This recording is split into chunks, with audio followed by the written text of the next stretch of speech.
Welcome back to the OVFL podcast, guys. I'm your host, Nate Behar. Today, on the Pipeline series, we're joined with Marcus Arkarakas. He's a receiver, slot back from Laurier University, played his OV ball with the Markham Raiders, set a whole bunch of records. He was a 2013 OUA All-Rookie team member. He's in his sophomore season right now. We're happy to have him join us. How you doing today, Marcus? I'm good, Nate. How's it going? Not too bad, not too bad. How's reading week going for you? It's pretty well, just catching up on school and stuff like that, keeping up with training. Absolutely. All right, so we want to get right into it. We want to know what that season, that 2013 season, was like for you and how it really helped you develop and turn into what you are today, which is a strong force here at a good up-and-coming school in the OUA. So take us through that 2013 season. The 2013 season, at the beginning there was a lot of question marks in terms of our quarterback and stuff like that. But, once we got it all figured out, we really started rolling, and it was a really memorable season because, as you said, I set a bunch of records and stuff like that. But, it really shows that we weren't really a top of the tier program for Markham. We were usually at the bottom. And then for us to have a season like that and for for me to get those records and stuff, it really shows how we've grown as a team and stuff like that.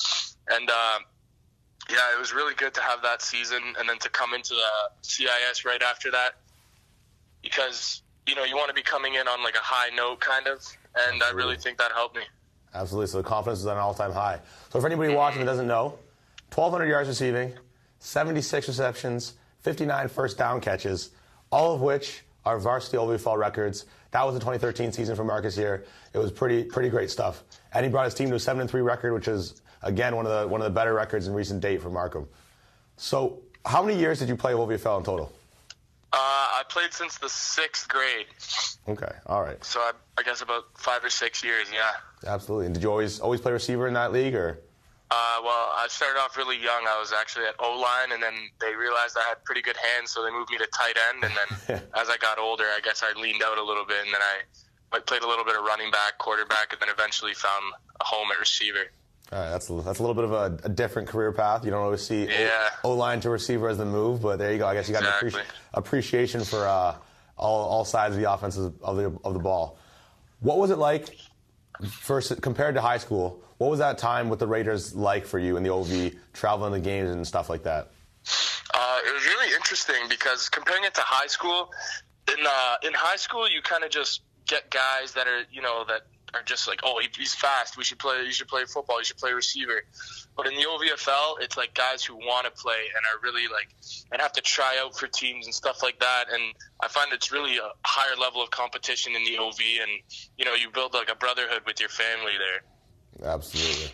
Do you think that it kind of opened your eyes to, I guess, how bad you would need to want it? Or were you personally, I know some guys are, were you always personally pretty driven and pretty focused on what you wanted of football?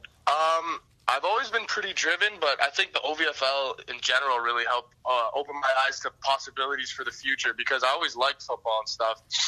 And then as soon as I started succeeding more and more in the OVFL, it really opened my eyes to, recruiters and stuff like that. And, taking my game to the next level and being able to play at the next level. Okay. All right. So the time with Markham, you're there. What was your quarterback situation like? Was your quarterback, were you close with him? I know you had a couple, but what was it like there with quarterbacks compared to, comparing it to high school before you moved on to CIS? Well, in the 2013 season, we had a quarterback who came out of the CIS who didn't play in his first year. His name was Eric Kimmerly. He was a really good quarterback, and unfortunately for us, he got hurt about 3/4 way through the regular season.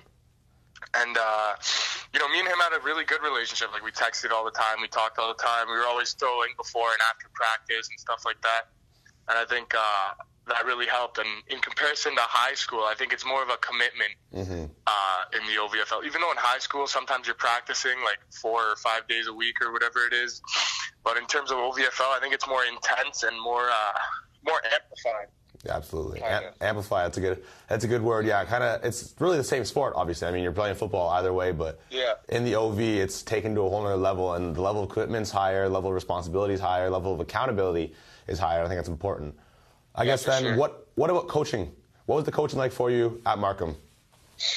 The coaching was great, and I think that's another big part of why I'm able to partially succeed in the CIS. We had a lot of coaches from York University, and I was coming to Laurier that fall, and I knew Coach Falds was coming from York University, so we were running a lot of the same stuff that he had implemented there. All right. And I think that really helped me. And having a lot of coaches with CIS experience and stuff like that, that also really helped me. So were your systems in that varsity, were your offensive systems pretty advanced, would you say, for high school age teams?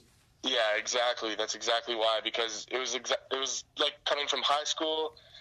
The difference between high school and OVFL, a lot of it was the systems and the coaching. Mm-hmm. And then because these coaches are more so volunteering just for football. Like high school coaches, they're teachers who like help out, kind of. You know what I mean? Yeah, no, absolutely.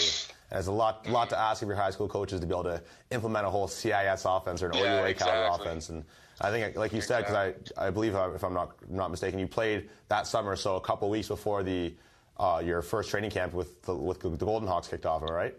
Yeah, exactly. So I think, having that offensive system and having that mindset of being able to reading your routes and reading defenses is going to be a big thing, and a thing that I think a lot of kids miss out on, and they don't see that as being one of the important things, and when it really is.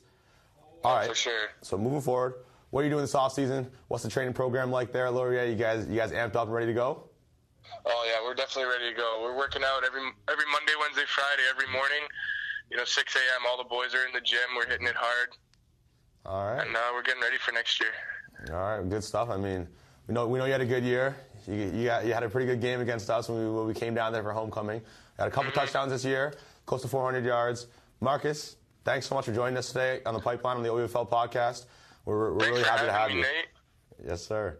All right, well, best of luck. Thank you so much. Yes, sir. Best of luck here, finishing up the school year and stuff. And we're going to miss you in the regular season, it looks like. Carleton and Laurier don't play each other, but hopefully we'll see you in the playoffs. Unfortunately. Yes, sir.